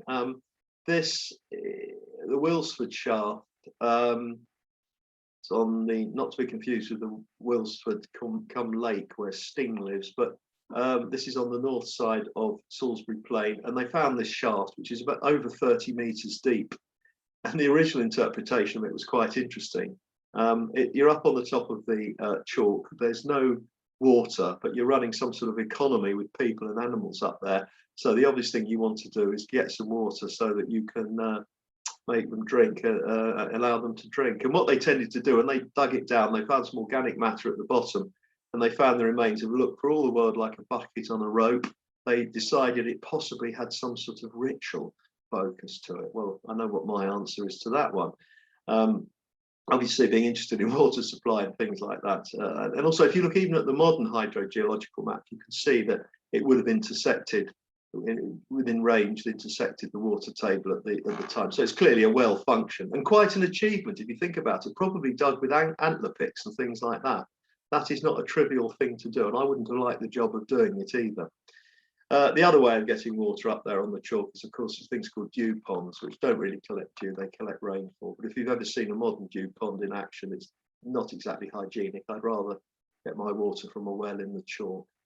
Again, a bit more about industry. This is a picture of Grimes Graves in Norfolk. When I lived up there many, many years ago, I went down Grimes Graves all on my own. I wandered down, took such pictures as I could, wandered around, read the guidebook, got in my car, and went away without seeing a single soul. You couldn't do that now because it's far too dangerous. But there is Grimes Graves, which we've seen from OGS Crawford's reconstruction of the ridgeways and so on, that was part of the economic picture, part of the economic migration of the Neolithic period itself. This is the other one in Sussex, Cissbury Ring. Now, don't be confused. This is an Iron Age hill fort. Adrian Green will be talking about the Iron Age and Romans. It's one of his passions, so I won't steal his thunder. But the Neolithic here, of course, little pits in the ground. They're digging the upper chalk out. And the thing is about the upper chalk. In the old days, we had 3 divisions of the chalk: lower, middle, and upper, which is easy to remember. And I can't remember all the stages of it now that geologists give it. They're all named after South Coast towns like Seaford chalk and things like that. But anyway, the upper part of the chalk has very dark grey, almost black, easy to break flint. It's very good for making tools out of. It's not the weathered stuff you'll find in the gravels, which tends to fracture if you hit it, but it produces a good sharp edge, like a razor blade. But I'm not going to practice it, but like a razor blade would. And so again, that was on the ridgeway that went along the South Downs as well. So we begin to build up a picture of the economy in the Neolithic as well. And again, this is the modern visitor centre at Stonehenge. If you haven't been there, take time out to go out there. It's not cheap, but it is a fantastic interpretation centre. It's on a par with the Wessex Gallery in the museum. And the domestic dwellings by this time tend to be regular and so on, and they get a reconstruction of the ones that are associated with this area anyway, not at Stonehenge itself, but Durrington Moors and places they've been excavating, things like that as well. But the classic Neolithic houses tended to be a much more sort of rectangular shape like that. Sometimes, no, they're not. Anyway, so we'll carry on with that. The other thing that absolutely fascinates me is what they were doing for communications. Okay, it's easy, relatively easy, if you start clearing the land and you can take tracks along the top of the downs. That's not a problem. But this is the Somerset level, and it's called the Sweet Track, and it's named after a Mr. Sweet, who was a peat cutter, and he was digging away one day, and he thought, what dickens are all these timbers doing in the peat itself? And he had the good sense to contact, I think from the museum, possibly, I can't remember, but it was to contact people who knew. And they got very excited because they said, this is not just some old bit of bog oak or something that's fallen in. It's not a tree that was there and then it, the peat grew around it, sort of thing, as often happens. Because I think Mr. Sweet had identified that these were shapes and they were planks. Okay, that's the first thing. So they're cutting down quite large trees to produce planks, like railway sleepers, some of these, and then the walkway along there. But they're also got smaller ones like that, which they're actually pinning the thing into the peat or into whatever's underneath it with. And those, of course, are the product of coppice woodland. Okay, coppice woodland being, of course, where you deliberately cut a tree down so that it shoots up a deciduous tree, typically hazel, but they'll all do it really. And you can take lots of little poles from it, and you can use it for. In the medieval times, it was used for uprights, for hurdle making and things like that. But in this case, they're using them as kind of pegs to stabilize their track. And that's to get you across the wetland, to get you from one island to another on the Somerset levels. Glastonbury Tor would be sort of one example. The Polden Hills would be another. These places are all linked. Oh, what's that? It's jammed. Hang on. That's it. So that's another aspect of the Neolithic.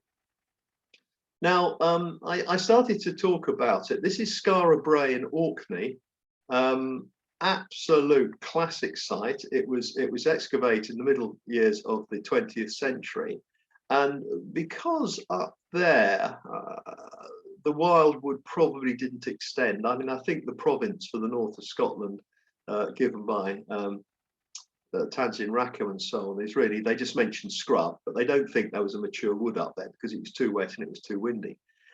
So you've got very limited production of trees, very limited building materials in that respect. But what you have got on Orkney is flaggy stones, which you can use for building as well. So you tend to default to using what's available. And this is a farming community of a cluster of little houses. Within them, which is very interesting, is you've actually got things like cupboards or possibly beds. You've got chairs and things made out of them. And of course, when this lot got out, of course, it inspired the cartoon makers to make, yes, you've guessed it, the Flintstones, which of course everything is then made out of stone. Rather inaccurately put put dinosaurs and things in as well. But the idea that modern furniture evolves quite early is the first point. The second point is, although we don't know what they made their tables out of, we can infer further south because they made tables at some point in the Neolithic when they started making vessels with flat bottoms and things like that. So humans start to think in a very modern way, quite surprisingly early, with cupboards and beds and all sorts of things which you can make out of stone and you can make into a house like that. So that's Skara Brae in Orkney. Again, when it comes to food processing, because it's not just food production as part of the Neolithic, but actually these are querns, hand querns for grinding corn and so on. I imagine largely female labour and not a very pleasant task to be doing day in, day out. But the grains come in and of course you have to grind them.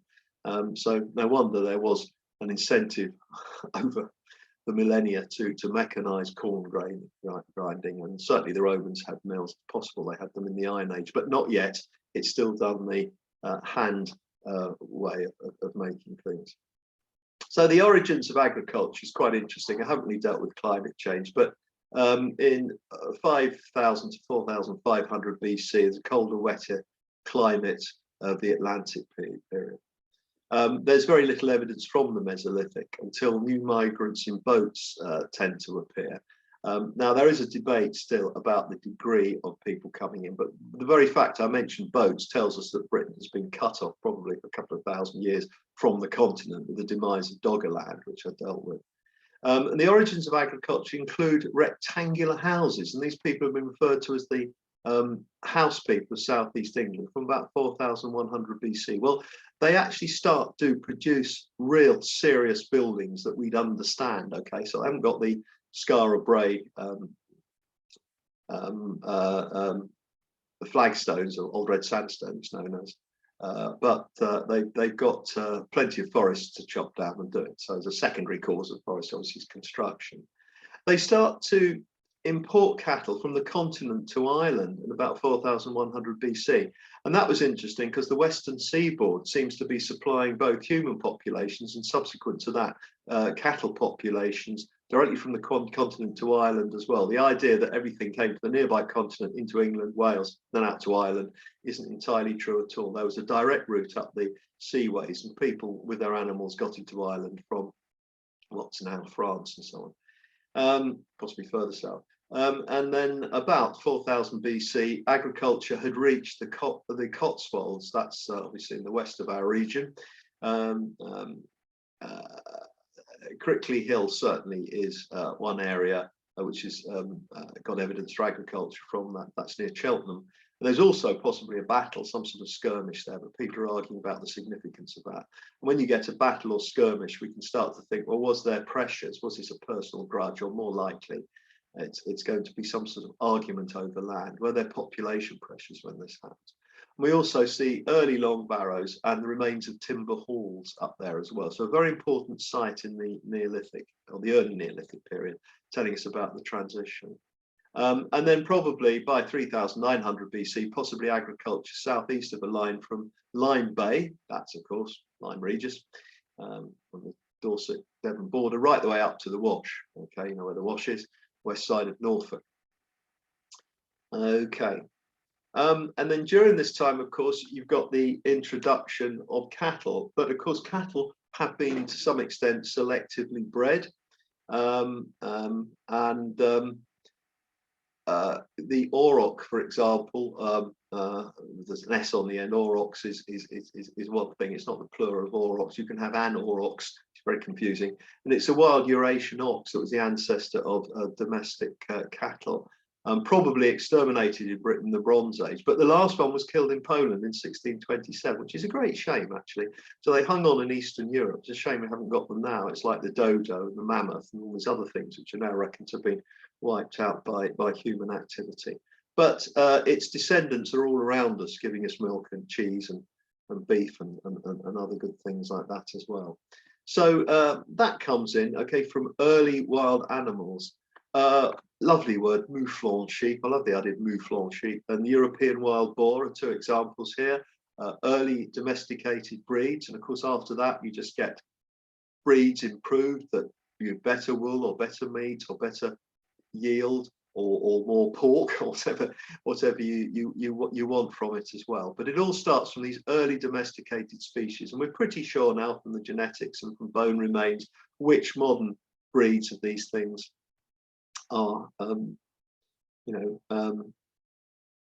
are viable as well, or were there originally.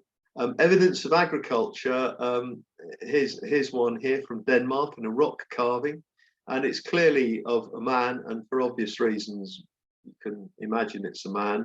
You can speculate as to why that might be, but anyway, nonetheless, he's got two animals here, two beasts of burden. Okay, they're beasts of burden. They're pulling a plough, a scuffle plough, and they're ploughing it, creating some sort of furrow. Okay, while the rest of it, it's possible that he's been flatteringly drawn like this to, shall we say, promote the idea of masculinity being something that that farmers are interested as well. But I like to say flippantly, maybe he just enjoyed his job. And so we also move on to the ard or the scuttle plough properly, and you can see reconstructions of this, which is just simply that something stirs up the surface. Broadcast your seed and so on, doing it that way. That's different from a modern plough, which of course would turn the furrow slicer over. But we've got our early forms of barley here. In that case, it's tritium wheat, and there's various subspecies of that. But you can more or less see the evolution of wheat and barley from species of wild grasses and so on. Also, we've got idea of tips of ploughs and things like that.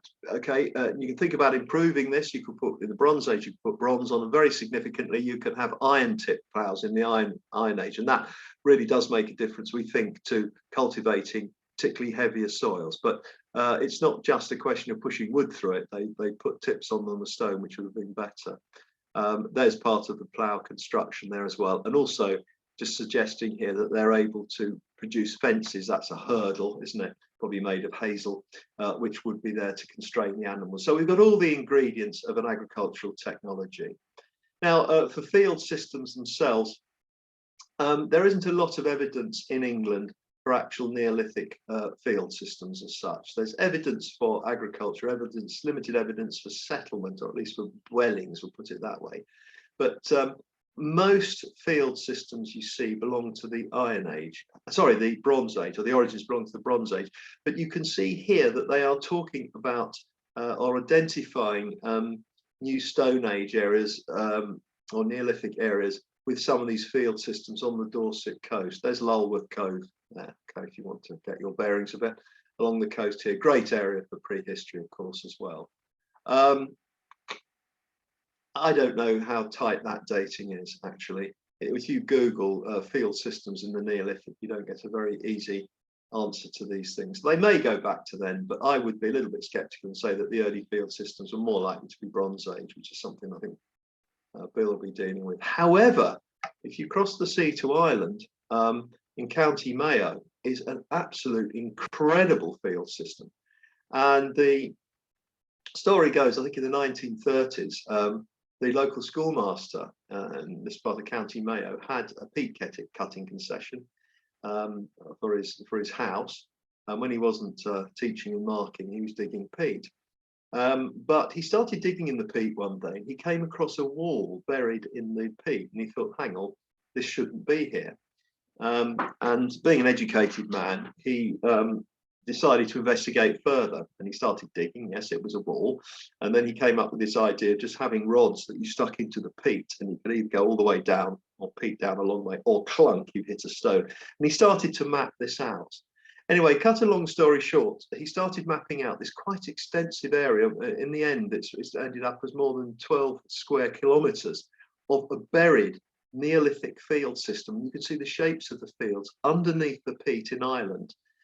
Interestingly enough, his son carried on the good work and ended up as a professor of archaeology at University College Dublin. So this is a great find, I think, of European or beyond significance. And you might ask, why was it covered in peat? Well, there was at some point in the Neolithic a dramatic climate change, and things got wetter. And so whereas it had been a mixed economy, you could have crops in some of the little fields, animals in the others. It was opposite the sea, opposite the Atlantic, so there'd be protection from frosts to some extent, but equally, of course, you get the high winds coming in. But when it got wetter, of course, and peat started accumulating, you start to get first soil degradation and then accumulation of organic matter, and you're basically stuffed from the agricultural point of view. And you do see similar things occurring, but not always at the same time, in other parts of the British Isles. I'm certainly aware of it in Derbyshire, where I've been on field trips with students, and you find a buried land surface, often with trees underneath the peat. We're now trying to protect the peat, not in Ireland, but in Derbyshire, from the impact of air pollution and things like that. But that itself is a later interloper in the system as well. And here's the interpretation centre. They've left a section of this wall that would have been constraining livestock or something. They found a pine tree, which they put in the entrance hall there as well. If you've never been to Ireland and gone on the Heritage Trail, you've missed something out. I mean, I went there a couple of years ago and was completely blown away by it, really. Wonder everywhere interprets its heritage so well. But anyway, that's what's under the blanket bogs, and that's telling us something about humans in the landscape. So I'm not saying there weren't Neolithic fields in Britain, but it's probably that the evidence is slight, and that a lot of development went on subsequent to that, and a lot of the evidence is lost as well. So the later Neolithic into the Bronze Age, 3000 to 1500 BC, just opposite the Long Kennet Long Barrow is, of course, Silbury Hill. Nobody knows what that's for. And in fact, I mentioned Tim Atkinson as a hydrogeologist, but his father was Richard Atkinson, one of the great archaeologists of Stonehenge. And I can just about remember it, actually, that 1962.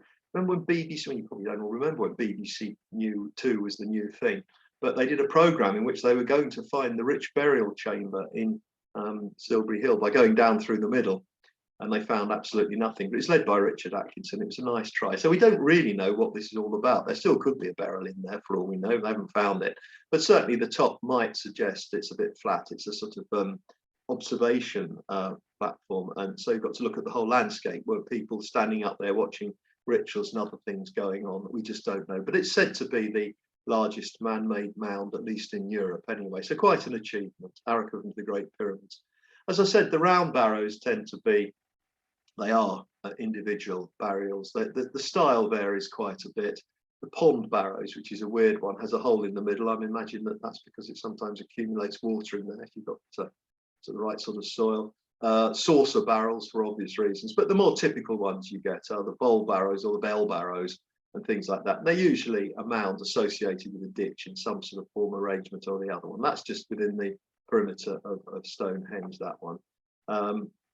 Of course, we've got here Avebury, which we met Avebury at the beginning. There doesn't seem to be, unlike Stonehenge, there doesn't seem to be any astronomical alignment that anybody's found associated with it. But what seems to have been a central feature of Avebury was an obelisk. Okay, so obelisks are large, long rocks sticking up. They're quite common. Menhirs are sometimes called in Brittany. I've seen them in Portugal as well, really large ones made of granite in that case. And we had one here. The only trouble is it's fallen over and smashed. And you can also see superficially, you'd look at that, it says an Iron Age hillfall, but it's not. It's just a complicated series of ditches and banks and things. And it's designed for people to stand on the banks and watch something going on here. So these types of societies that we're looking at are about rituals of some description, we know not what, social cohesion, social organization. And, you know, Marxists looking at this will start, for example, to talk about power relations within society. How do you keep people busy when they're not doing agriculture and things like that? All these ideas are in the pot anyway. If you have a look at this little map here, we began to sort of make better inferences, I think, in time when we started to look at entire landscapes. You've got Windmill Hill up here, which we started off the early Neolithic. You've got the later Avebury monument down here. You've got the West Kennet Avenue. We imagine that's a bit like a cursus, but it's stone lined, or at least part of it is. Going down to the sanctuary, which is a very, very old site, and it's believed that the sanctuary was where in early Neolithic times, they practiced excarnation, probably to put bodies into the long barrows and so on. And here's Silbury Hill, which you'd have got, there's West Kennet there, sorry, there's Silbury Hill, where you've got a view, maybe looking at processions going in or out of the stone circle and so on. So when you start to put the landscape together, you can make a few more sensible inferences about what may have been going on. Stonehenge itself, of course, we've got here the now well attested idea that the heel stone comes from Helios for the sun, but that's something antiquarians gave it, which lines up with other parts of the monument. And so it seems to be associated with midwinter sunset and things like this. Why is midwinter so significant? Well, in prehistoric societies, you want to mark the seasons at least. And the first thing you could do, and you can just measure it quite easy by putting a stick in the ground and marking the length of the sun when the sun's out anyway, or the length of the shadow cast from the sun. So you can work out what is likely to be the longest and the shortest day quite easily by doing this. And so the midwinter sunset would seem to be a significant part of the construction of Stonehenge itself. So agricultural society to produce this lot with the lintels on the top, and it's much more complete back in the day and went through several phases, as Richard Atkinson and others demonstrated. It was a huge effort. So it had to be a very organized society do it. And as you probably know, not only were these large lintels and uprights from the nearby Marlborough Downs, they were a local type of rock called sarsens, and they were dragged a long way. I mean, 20 tons easily, some of them. And then they had to be erected, and you had to get two up. Then you had to do an earth bank, they think, to get the lintel across the top. I mean, what a lot of faff. And then something else they did, which was even more bizarre, was they brought some of the bluestones, which is geologically very different. It's a type of spotted dolerite from northern Pembrokeshire, and they dragged it all the way over to here. And they now think that they were actually part of a stone circle in Pembrokeshire earlier. What's going on? I don't know. I mean, we have moved cathedrals, obviously, from the top of Old Sarum, although using new stone for the new building, to Salisbury. We've done that, so maybe that's not such a surprise, but I don't think we'd have sourced Salisbury Cathedral from Pembrokeshire. After all, I got a perfectly good one down at St David's and probably wanted to keep it. But very weird what's going on. But there is a lot of central organisation that comes around quite quickly, and these ideas are spreading. And the paleo environmental work, of course, that they've done largely now at Durrington Walls, which is yet another henge monument, possibly physically the largest henge circle, complete with some buried stones underneath. But they've now found some domestic dwellings where, or they think they're domestic dwellings, where the people who worked on Stonehenge may well have lived. And they find it's quite a richly organised agricultural society itself. And that's an English heritage thing, but that's suggesting what was available to them: nuts and berries and pigs, and all sorts of good stuff, and something that looks a bit like porridge there as well. So, you know, quite a varied diet, but it would have been a very meaty diet. And certainly they now think that at the solstice celebration, certainly the midwinter one, there was a huge, it was just an orgy of killing and eating animals. You know, it certainly was not something that vegetarians would approve of. Now, we mentioned, of course, these more prestigious people. This is the Amesbury Archer. He's in the gallery, in the Wessex Gallery in the museum. He's got a number of beakers around him. Adrian has been on the telly saying he was very important because I can't see 5 there, but it was a 5 beaker burial. So he's a very important person. So we assume that these beakers, we don't quite know their function, but that was part of the culture, again with flat bottoms later on the Neolithic. He had daggers, he had gold items, and he had, of course, a quiver of arrows and so on, a wrist guard, and all that sort of stuff. And had gold hair tresses as well. And he's quite a prestigious individual. Now, a number of things about him. One, he's had a very bad leg, which I think would have been very painful and continually infected. I don't know how that happened. The other thing was, he doesn't come from this area at all. He comes from Central Europe, what's now part of Switzerland. And I know that, I think, from the strontium in his teeth. At least he wasn't brought up in Wessex. But there was a young man, I don't know whether he was a son or a nephew or something like that, who was buried nearby, but he had a similar foot deformity, which I don't think was anything to do with the infection. and he was brought up locally. So this guy had come a long way away. He's a prestigious being. Who knows? He's trading, or he's got some religious function. Who knows? He's settled in this area with his family, and there he is. He dies not at a great age. He's buried in an individual round barrow type of grave anyway. So there we are, and that's bringing us towards the end of the Neolithic itself. We sometimes talk about the Chalcolithic period, which is really coming into the early Bronze Age. It's associated with copper coming in, and the Beaker people, like the chap we've just seen, associated with the Beaker period as well, and also with gold working as well. Copper is not, of course, a very good metal for working, as we've seen. It is likely the size of trees felled increased from 30 centimetres to 1 metre around 2500 BC. Well, I don't know what relevance that's got to copper, but certainly it has to the difference, I imagine, between using stone and using bronze. Now, maybe it was that they did make axes out of copper, but they probably had to keep felling them and so on.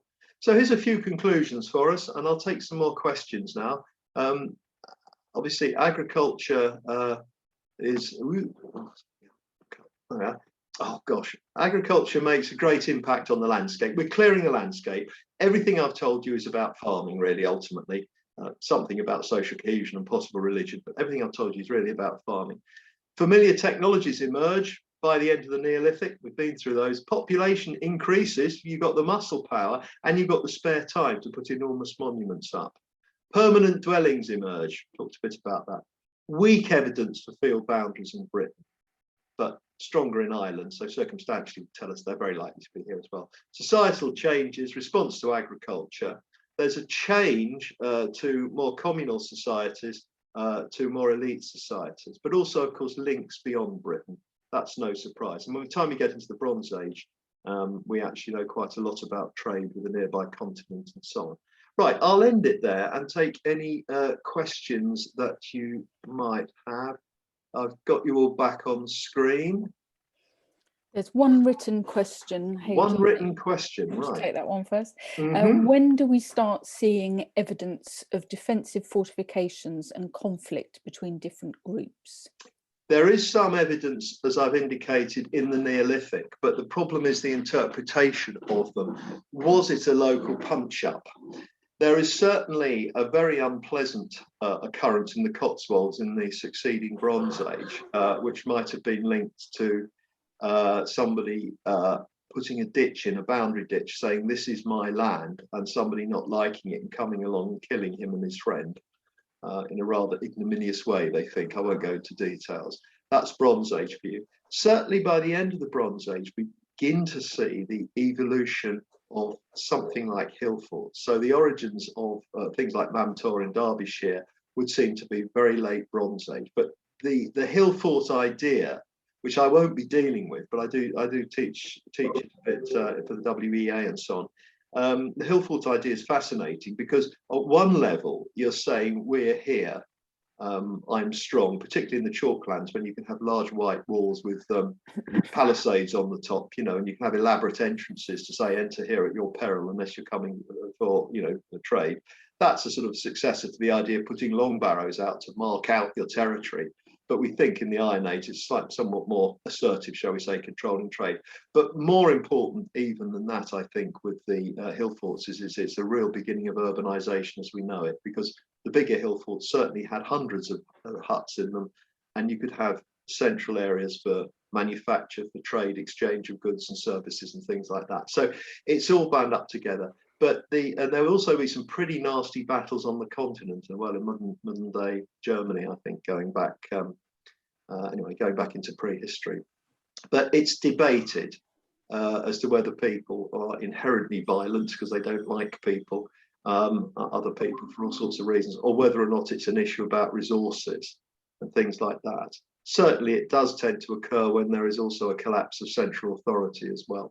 But the interpretation of these apparent battles is very difficult.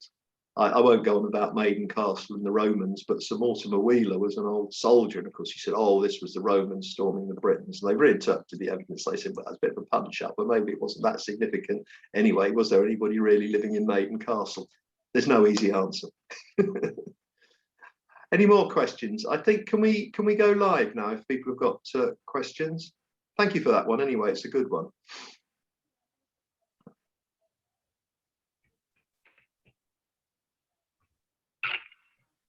I've got a question. Hi, Debbie. Hi, I was just wondering about whether the sort of natural wild food availability sort of declined for those Mesolithic people, and they then there's pressure on them perhaps to find new ways of finding food, and that encouraged them to settle, or was it more that people came in with the new technology, the new ideas of farming, and sort of increased the likelihood of settling? Well, who knows? I mean, I suspect there's a bit of both, but on the other hand, it's probably quite tempting if somebody comes in with a new technology and they say, look, you've got to do a bit of work, ground preparation work, but you know, once you've got your animals under control, once you've got your crops growing, you know, you can spend a lot more time doing whatever else you want to do. Oh, by the way, there's a stone circle needs being built over there. Not being flippant, but you know, you've got that sort of temptation. And also, I mean, we don't really know how Mesolithic people limited their populations and things like that. But population and growth, and of course, resource availability go hand in hand, as we all know. And that brings us up to 18th century ideas with Malthus and things like that. So it's a good question. I don't think there's enough known really about the British Mesolithic to start making pronouncements like that, and certainly not in the south. We know more about the north because, you know, there's more Mesolithic sites have sort of stayed above sea level because of the way Britain's tilting, whereas in the south it tends to be tilting downwards and sea levels coming up, we tend to lose them. So a good question. Hello, is that another one? Yes, it's John. Oh, John. It's sort of following on from Debbie's question. It's an observation, really. Marshall Salin, in his Stone Age Economics, seems to suggest that the women are foraging every day and spending, you know, 6 to 8 hours doing it, but the men, this is looking at present day hunter-gatherer community. Oh, present day hunter-gatherer. Yeah, right. sorry. Yes, I beg your pardon. You know, are probably only hunting, you know, once or twice a week. So the diet is mainly tubers and vegetable that can be gathered. The meat is less used, but they, on average, are only probably hunting, you know, the equivalent of 4 hours a day or something like that, which leaves a great deal of time for culture, language, the making of stories. I think I've heard about this. Cynics say they stand around nattering all the time, or when they introduced alcohol, you can imagine what else they did. But yeah, that's a very nice point, that John. It makes sense to me, and I'm sure that a woman in the class might want to have a rejoinder to that. I can imagine a very, very cynical response to that. But you know, if he's done his homework, that's what happens. Well, I think it is quite good because he's looked at Kung San Bushmen, people in Papua New Guinea, Australian Aboriginal communities, and this sort of thing. Yeah. So the guys are indulging in cultural activities while the women do. Well, yes. Yeah. Well, I mean, the important one was the creation of stories to preserve what had happened, so that it could be passed down through generations, because there's no writing. Well, yes, I mean, that is something, yes, I have heard that. And I mean, that's very interesting. I mean, back to the sort of thing Adrian, the museum director, might say if he was here. Well, some of those contexts in which some of those stone tools were found implies that they had stayed in families for possibly for hundreds of years, maybe longer. And so there are things that are going on in pre-literate societies, which implies, well, we know it's a very strong oral culture and a lot of learning going on, right the way through possibly to Iron Age Britain, you know, with the Druids and such as we know about them. They apparently didn't like writing stuff down. They probably knew about it, but that was probably part of, keeping keeping the trade going, as it were. But certainly there was a lot of oral tradition, a lot of learning, a lot of things, so and so, son of so and so, or whatever. If it's patrilineal like that. So that's a nice point. Thanks for that. Yes. Any more points? It's me again. Hello, Jane. Yep. Just following up on your discussion just now, you just answered my question, because with these querns, it took ages to deal with the grain and everything. But I couldn't understand why these axes are all so well polished and everything, and the chaps were sitting there polishing all the axes up. I don't know the answer to that one, but it makes a lot of sense. Yes, this is ritually important. I will polish my axe while I drink beer with my neighbour. You can just hear it, can't you? Yes. Oh God, I'm out there picking all these hazelnuts, keep the kids alive. I don't know. Yeah, I'm doing it for you, darling. Yeah, that's right. Yeah, we solved the your problem. great grandchildren, they really want a polished axe. Sorry, I'm going off theme a bit here, but yeah, there we have it. Yeah, but no, all valid.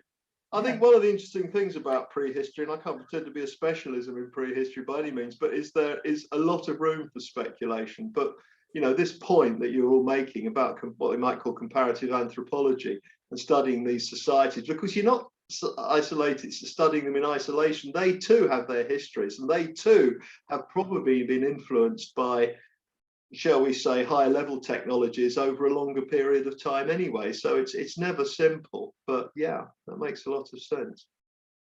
Any more points?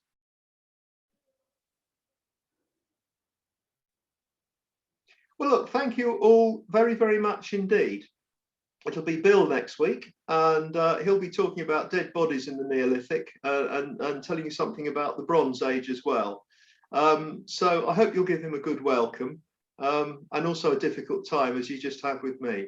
So I'll say thank you very much, everybody, and yeah, I'll see you in a fortnight's time, all being well. Thanks very much. Brilliant.